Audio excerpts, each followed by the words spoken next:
Welcome, fellow basketball and blood sport fans. Have you ever wondered what would happen if each game in the NCAA bracket was determined by a fight to the death between the two teams' mascots? I sure used to, until I did hours and hours of research into the question and conclusively predicted every game in this year's March Madness tournament. There's a lot of teams to get to, so let's just jump right into it. The first game is between Duke and either North Dakota State or the North Carolina Central. We're not quite sure yet who's going to make it. Duke's mascot is the Blue Devils. North Dakota State's mascot is the Bison. And North Carolina Central is the Eagles. Now, being a good boy from Calvin College, the first thing I think of when I think of Blue Devils versus Bison is the Bible story in Mark 5, where devils enter into pigs and force them to jump into a river to drown themselves. Could this happen to a herd of bison? I think so. However, I am trying to stay away from the supernatural in my analysis just because it's so hard to find actual research. It's so hard to account for. So I went back to what the term Blue Devil actually refers to. Now, the team was named back after World War I. The team was mostly made up of returning veterans who had fought with French mountain troops who were nicknamed the Blue Devils. They were an elite mountain infantry unit. They were armed with high-velocity rifles, and the name needed no explanation to anyone returning from the war because they were so notorious. Now, do I think that these French soldiers with high-powered rifles would be able to kill bison and eagles? Yes, I do. I think this game goes to the Blue Devils. This next matchup is very interesting. It's VCU versus UCF, the Ram versus a knight in golden armor. Now let's talk about golden armor. Gold is both softer and heavier than steel, so it doesn't make for very good armor. It's just not going to be very protective, and you're not going to be able to move around very fast. I think in a matchup between a ram and a knight in golden armor, however, maybe the ram is able to knock over the knight because he can't move very fast. He's decked out in golden armor. But he can't do much to hurt the knight. The knight's going to be able to get at him with his sword, and that's going to be the end of the fight. However, this goes a little bit deeper than that. You see, there was such a thing as gilded armor in history. Armor with a thin layer of gold. Henry II of France had some very impressive gilded armor. Henry II of France also had a mistress. Now, this mistress was infertile, and one of the cures that she tried to use to cure her infertility was sheep urine. Henry II of France is going to come into this fight ready to get that sheep urine for his mistress. He's going to have the drive, he's going to have the motivation to win, and that's just going to give him the extra edge he needs to totally beat this ram. Goes to the Knights. Next up is Mississippi State versus Liberty, the Bulldog versus the Eagle. Now, I've spent a lot of time on this one. Despite what you may have heard, bald eagles do not hunt cats and dogs. There are a lot of stories, but they aren't true. Bald eagles can lift about 5 pounds. Bald eagles also generally prefer not to hunt for themselves. They're loathsome scavengers. They prefer to eat carrion or steal kills from more worthy predators. And generally, although not always in the wild, bald eagles are able to chase wild dogs off of kills and even sometimes make them disgorge what they've already eaten so that the eagle can have a go at it. But this is a fight to the death. Let's talk about the American Bulldog. The American Bulldog is very heavy, it's very muscular, it's bred for catching cattle and wild boar, killing vermin, and guarding an owner's property, and it's known for its sense of stubbornness. Now, if an eagle can swoop down and grab at a bulldog long enough to matter in a fight to the death, the bulldog can eventually turn around, grab the eagle, and at that point, the fight is over. This goes to the Bulldogs. Next up is Virginia Tech versus St. Louis. Now, the mascot of Virginia Tech is a turkey. I can hear you saying right now, surely there's no way a turkey can move on to the Sweet 16, right? I was once a fool like you. But now I know the truth, because it turns out the mascot of St. Louis is a billiken. What's a billiken? Well, a billiken was a decorative doll. It kind of looked like a fat little Buddha gnome baby. It was essentially a troll doll that was popular during the Taft administration and was supposed to give you good luck.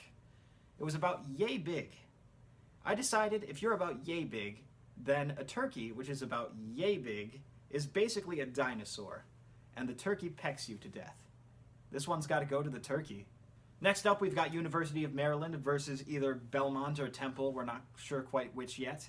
The mascot of University of Maryland is a diamondback terrapin, a type of turtle which is reportedly small and delicious. The mascot of Belmont is a Bruin. What is a Bruin?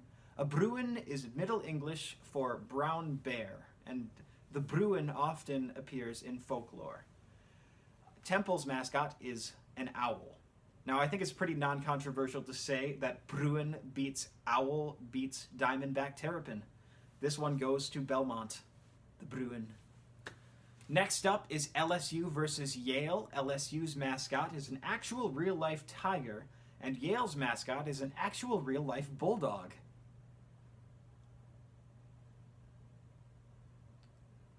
The tiger. Next up, we have Louisville versus Minnesota. Louisville's mascot is a cardinal. Minnesota's mascot is a gopher. They're roughly the same size, but the gopher at least has long, sharp teeth it can use to inflict serious bites on pets and even humans. The cardinal has nothing. This one goes to Minnesota. Finishing up the last round in the East, we have the MSU Spartan versus the Bradley Gargoyle. A gargoyle is a statue of a demon or a dragon, and a Spartan warrior is a real-life person. This one goes to MSU.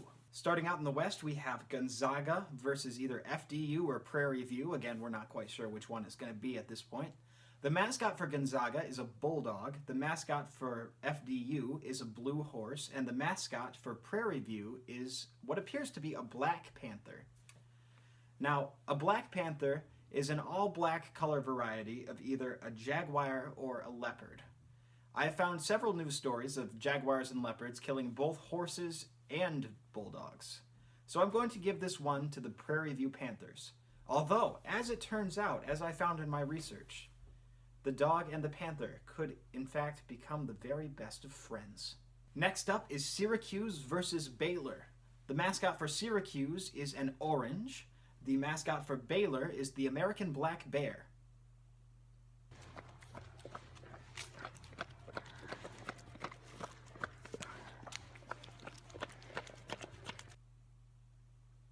Baylor. Next we have Marquette versus Murray State. The mascot for Marquette is the Golden Eagle, and the mascot for Murray State is this pathetic horse. That's the Kentucky Wildcat, and that's the Murray State Racers. And yes, the Wildcats are leading the Racers 41-3 right now. I looked up the symptoms for anorexia in horses. It turns out it results in depression, lethargy, and resistance to exercise. So maybe this horse could win, but I don't think he would really want to. I'm giving it to the Eagle. Next up is Florida State versus Vermont. Now this one gets very complicated. Florida State's mascot is the historical Seminole leader Osceola riding his horse Renegade. What do we know about Osceola that might be helpful? Well, even though the sale of guns was banned to the Seminole, he had an Indian agent friend who was willing to give him a rifle. So in this scenario, Osceola is on his horse with a rifle. Now, the Vermont mascot is a catamount. What is a catamount? A catamount is either a lynx or a cougar, or something like either of them. They used to have a live mascot who was a cougar named Rink. So I'm going to go with a cougar for this analysis. A cougar is the largest cat in North America. It's typically an ambush predator. It likes to stalk and then jump on its prey before it has time to do anything. Fatal attacks on humans are rare. They do feed on horses. Renegade is going to be eaten by this cat. I did find one example of a cougar attack on a person who was riding a horse. The cougar missed the person on the horse, landed on the horse got spooked, bucked the rider, and then the cat was on top of him before he had time to do anything. Then the fight was over. Now, it is more dangerous to ride a horse if you're afraid of cougar attacks. in a country where there's a lot of canyons and cliffs and overhangs. Because if there are, the cougar can jump right on your head and then kill you and pin you down before you have a chance to do anything. So for me, this all comes down to the terrain.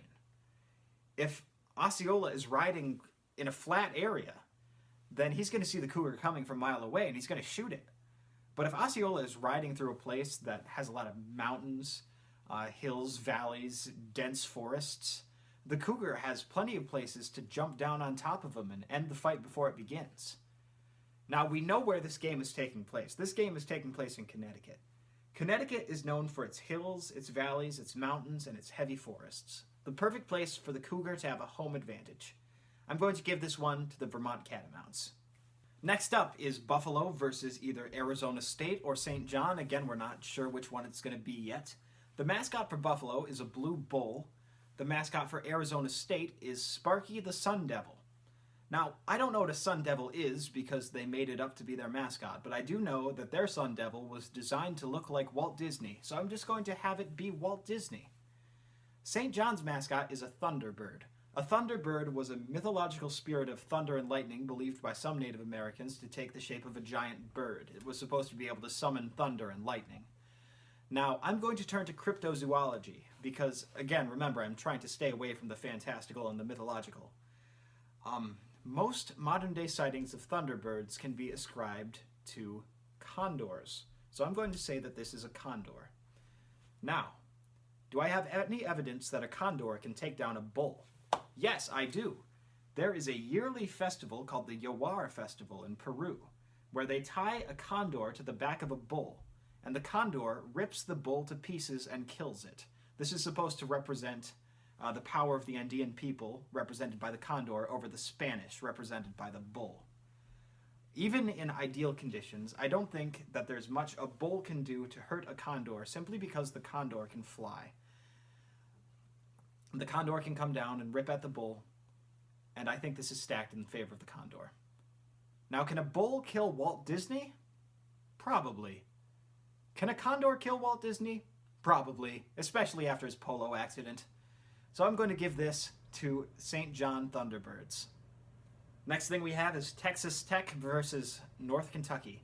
Now, the mascot of Texas Tech is the Masked Rider, which is a rider adorned from head to toe in black, riding a black horse.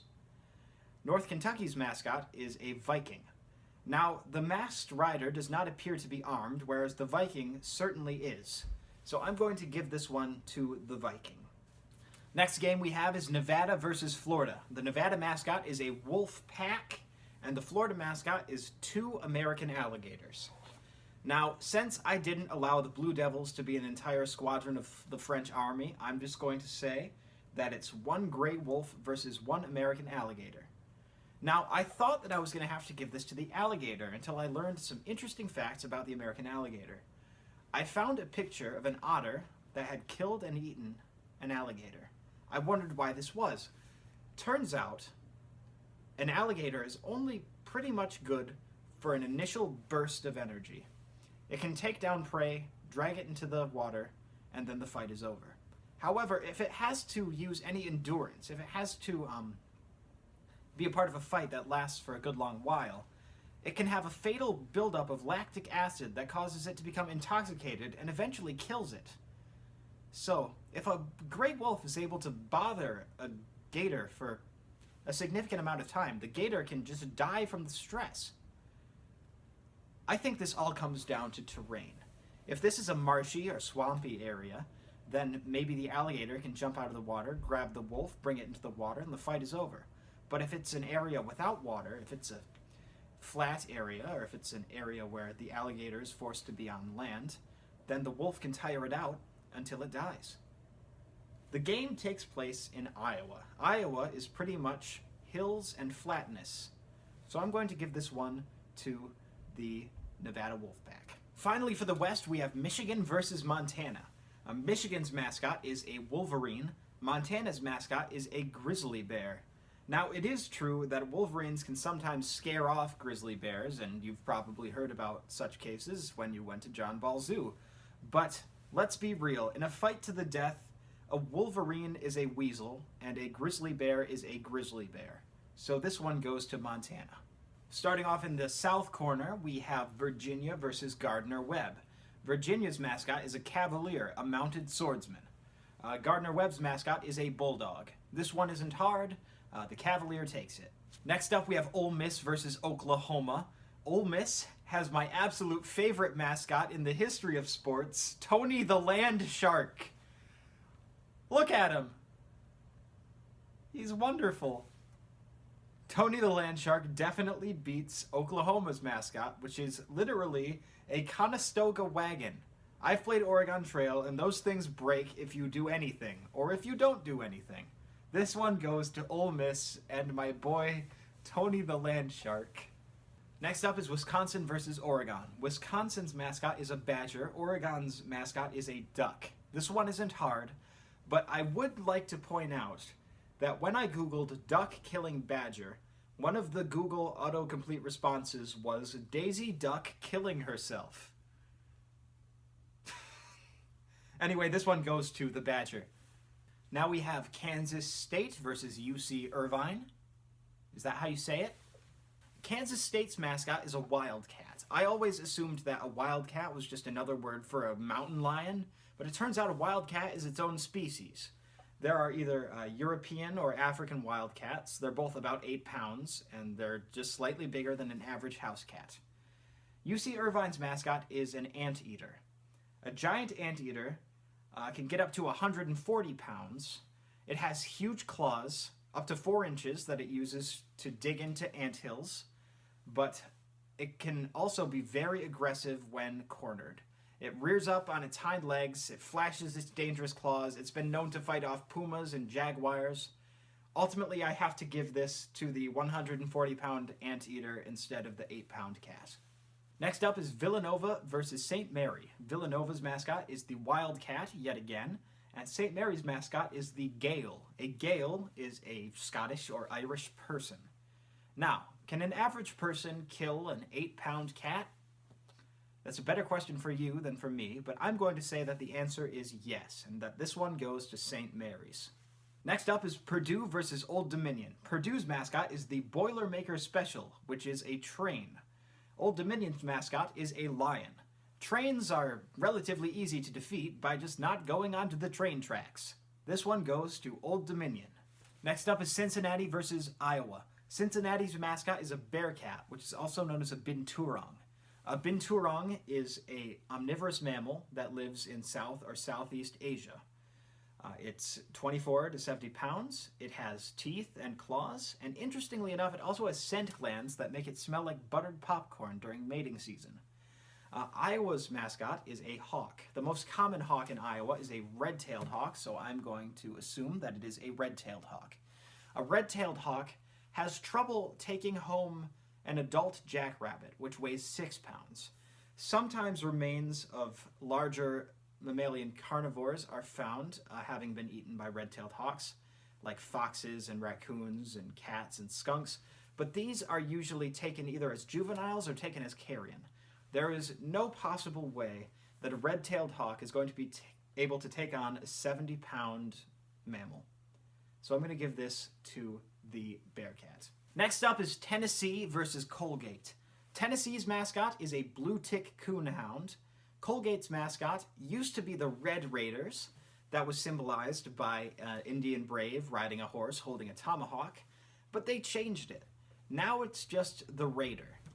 Looking at their mascot, the Raider appears to be a normal man, unarmed, wearing a red hat. Could a normal man who's unarmed and wearing a red hat kill a blue tick coonhound? I'm going to say yes. A blue tick coonhound is not very big, and if it was a matter of life and death, just about any of us would be able to kill one if we had to. This one goes to Colgate.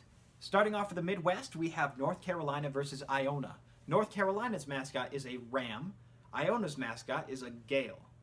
Now, there are many documented reports of rams killing farmers, although I read through some of them, and the common thread seems to be that the farmer is old, is looking away from the ram hits him, breaks a bone, the farmer can't get up, and the ram kills him. I think that the average person who knows they're in a death match with a ram will be able to take care of the ram without a lot of trouble. In fact, In Ireland, there are more sheep than people, so the average Irishman is probably more equipped than most to take on a ram. And finally, my favorite part of this, the actual Ramesses the ram was killed in 1996 by a drunken man who wandered into his pasture saying that he was hungry. Now, look at Iona's mascot. Doesn't he look hungry? I think he looks hungry. This one's going to Iona. Next up, we have Utah State versus Washington. Utah State's mascot is the Blue Bull. Washington's mascot is the Husky. To answer the question of who's going to win this fight, we have to turn to history, the history of bull baiting. As you all remember from my play, bull baiting is a sport where you tether a bull, you set dogs on it, the dogs go for the snout, the most sensitive area, and try to turn the bull on its side. Now, in the early days of the sport, they'd use bigger dogs. They'd use like mastiffs. But these proved to be too big, too unwieldy. They couldn't get out of the way fast enough. They'd get gored by the horns. They needed a new kind of dog, so they bred bulldogs. The main advantages of the bulldog were that it had more weight in the front of its body, so its back wouldn't break so easily when it was getting tossed around. It's smaller, so it's easier to avoid the horns. And it's bred to be very tenacious and very ferocious, which you need to take on an animal that's many times your size. Even with all these advantages, very few dogs were actually able to take these bulls down, because it required just such jaw strength and it required such stamina. Many dogs were thrown, they'd break bones, they'd lose teeth, they'd die very often. Now, a husky definitely has the bite force. It has 320 pounds worth of bite force, very powerful for a dog, but it doesn't have the other advantages.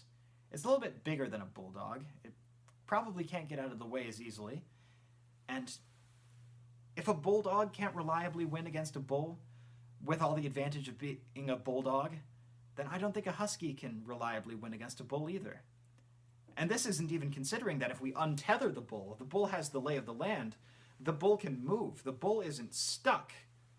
I think the husky stands no chance. I'm going to give this one to the Blue Bull. Next up, we have a match that was ever so devastatingly hard to call, Auburn versus New Mexico State. Auburn's mascot is the tiger. An estimated 1 million people have been eaten by tigers in the last 500 years. They like to stalk and ambush their prey. New Mexico State's mascot is Pistol Pete. Pistol Pete is based on Frank Eaton. Frank Eaton, if you don't know who he is a Wild West legend. He's known for flipping a coin in the air and shooting it before it hits the ground. At age 15, he visited Fort Gibson and was able to outshoot everyone there, which is why he's called Pistol Pete. He's known to have a draw faster than Buffalo Bill and was said to have the fastest guns in the Indian Territories. Now, Pistol Pete, the mascot, is shown to be carrying 2 .45 Colt Peacemakers. Can you kill a tiger with that? Yes, if you're fast enough and if you hit him in the right place, which Frank Eaton was very good at being fast and hitting people in the right place. Now, it all comes down to whether he can see the tiger coming. I looked up where this match was going to happen. It's going to happen in Salt Lake. Salt Lake is surrounded by mountains.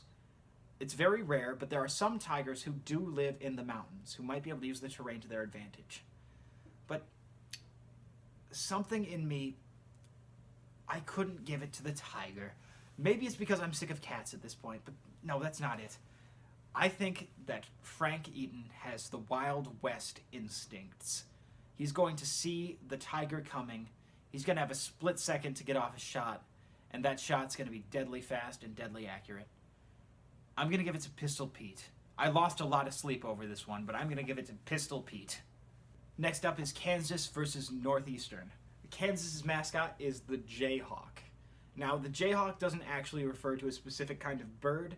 The reason it's associated with Kansas is because Jayhawkers were militant bands associated with the Free State cause during the Bleeding Kansas era before the Civil War.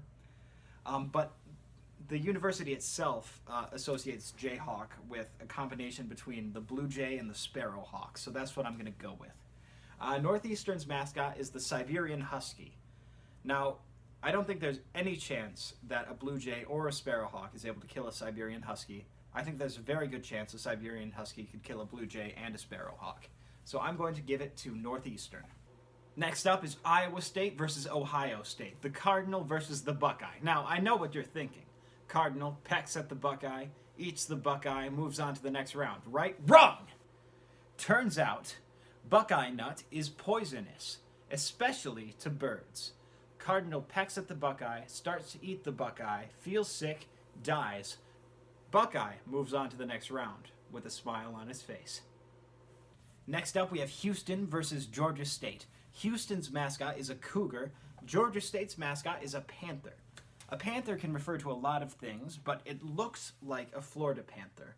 What is a Florida panther? It is a population of North American cougar. So we have North American cougar versus North American cougar. How are we going to call this one? Is it impossible? No. Turns out, Houston has a real-life cougar mascot named Shasta, who lives in the Houston Zoo. Shasta was taken to the Houston Zoo as a 4-month-old cub after its mother was killed by a poacher. He never learned how to hunt. He's a soft boy. I think the panther from Georgia State can take him no problem. Coming up, we have Wofford versus Seton Hall. Wofford's mascot is a Boston Terrier. Seton's mascot is a pirate. Gotta go with the pirate. And finally, for round one, we have Kentucky versus Abilene Christian. Kentucky's mascot is a wildcat. Abilene Christian's mascot is a wildcat. Although, Kentucky does have a live mascot who's a bobcat, and Abilene Christian used to have a live mascot who was a bobcat, so technically in this case, wildcat refers to bobcat. This is a game of bobcat versus bobcat. How to choose between bobcat and bobcat? Well, Kentucky's live mascot is named Blue. It's a bobcat who was born in captivity. I found a study saying that predators born in captivity are less likely to survive in the wild. They haven't learned how to hunt. They don't know how to fight. He's another soft boy. Abilene Christian's gonna take him down. My final pick for the first round, Abilene Christian. And that brings us to round two. We know the best and we know the rest, but who's the best of the best? And most importantly, who's the rest of the best? Let's find out. Duke versus UCF. This one's pretty easy. The Duke Blue Devil and the UCF Knight in golden armor. The Blue Devil is able to shoot the Knight with a high-powered rifle. It goes through his armor and kills him. Although, interestingly, both the French and German cavalry during World War I still wore metallic body armor to protect against sabers and lances. It could not, however, protect from a rifle. So, vive la France. Next up, we have Mississippi State versus Virginia Tech, a bulldog versus a turkey. The bulldog kills the turkey and moves on to the next round. Next up, we have Belmont versus LSU, the Bruin, which remember means brown bear, versus the tiger. Now, in order to determine the answer to this question, we have to go to Russia, where you can find both animals in the wild. In Russia, it is more common for a Siberian tiger to hunt and kill a brown bear than it is for a brown bear to hunt and kill a Siberian tiger. It can go either way. It has gone both ways, but more often it's going to go with the tiger, and therefore I will also go with the tiger. Next up is Minnesota versus Michigan State, the Gopher versus the Spartan Warrior. The Spartan Warrior steps on the Gopher and moves on to the next round. Next up, we have Prairie View versus Baylor, the Black Panthers, which remember are either jaguars or leopards, versus the American black bear.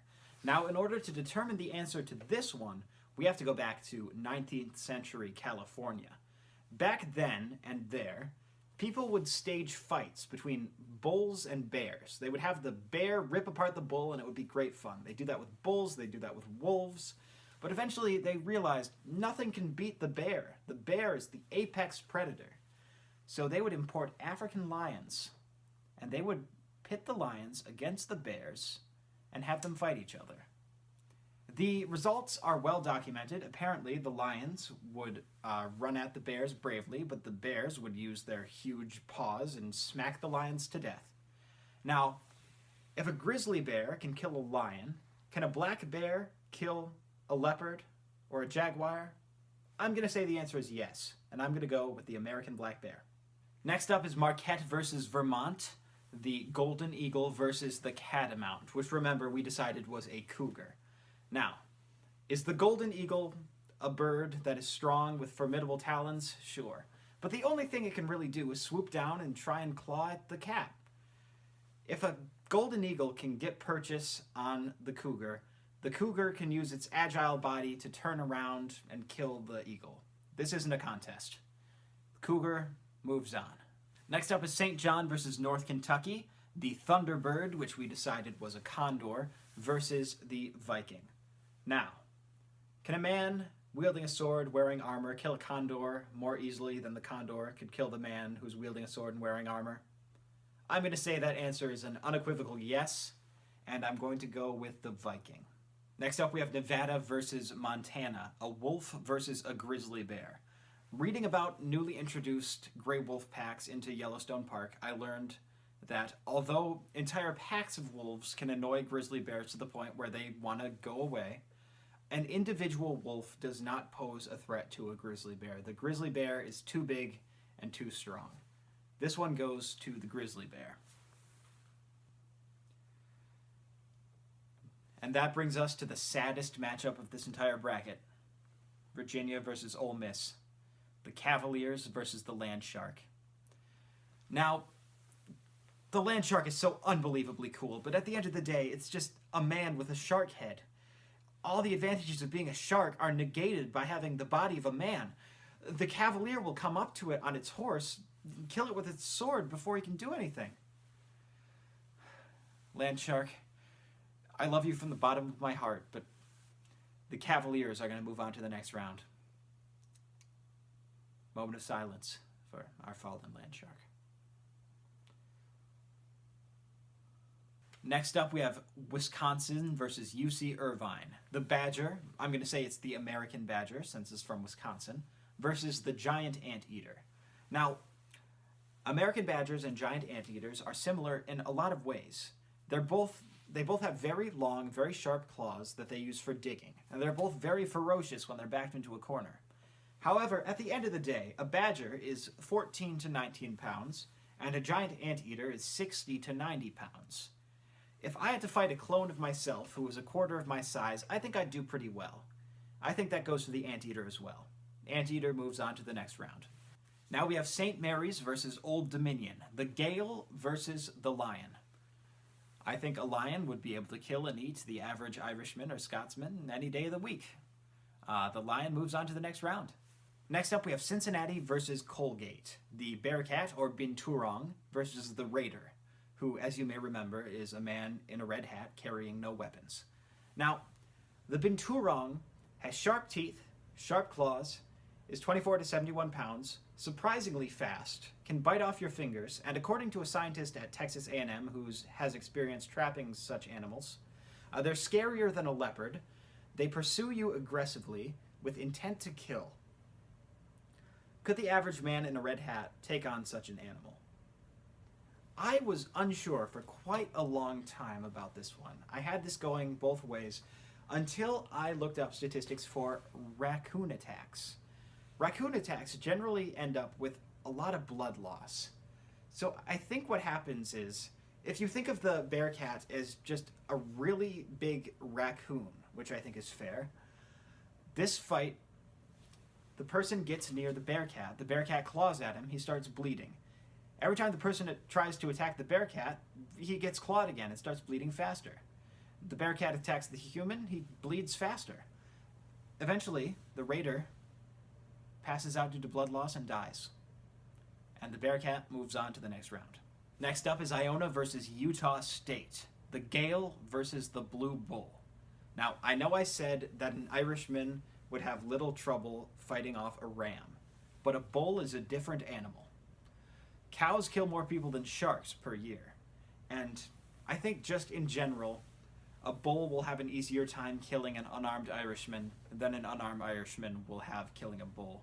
So I'm going to give this one to the Blue Bulls at Utah State. Now we're up to New Mexico State versus Northeastern, Pistol Pete versus a Siberian Husky.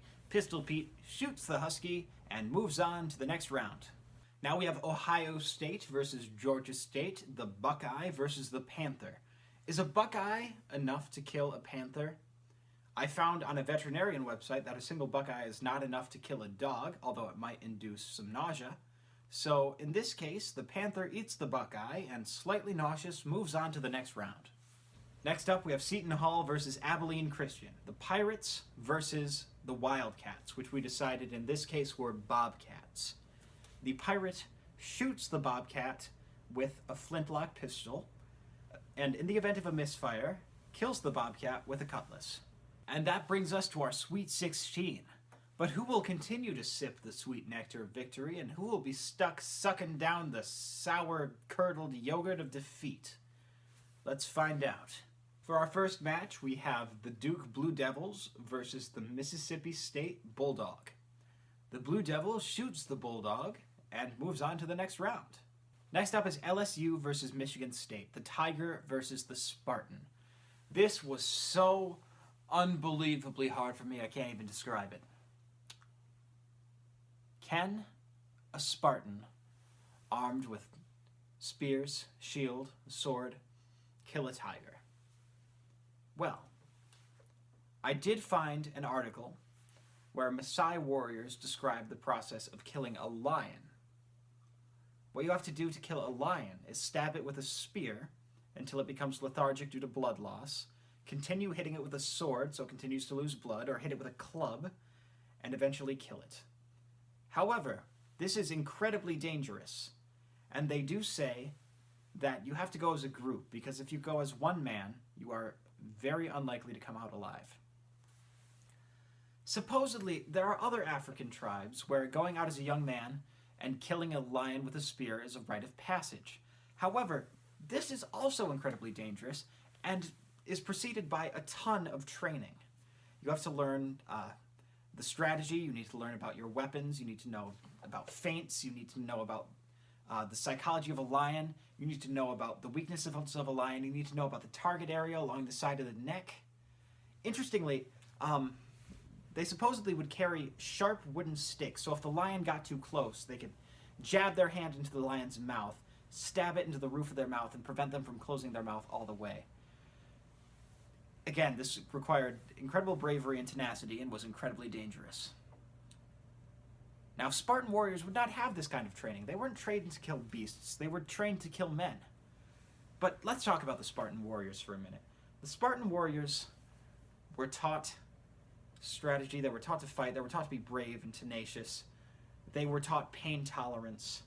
It was commonly accepted that a Spartan warrior was worth many of any other man, and that they would never lay down their weapons for any reason, hunger or danger. Now, if a young African warrior with a spear can kill a lion, can a Spartan warrior armed with a spear, because they had spears, and a sword, because they had small swords, kill a tiger? It's not the same situation. And I went back and forth on this for a very long time. But ultimately I decided, if Russell Crowe can kill a tiger while fighting another man with a sword, then so can a Spartan warrior.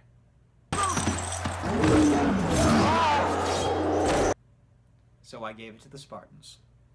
Fortunately, the next one was much easier for me. It was Baylor versus Vermont, the American black bear versus the cougar.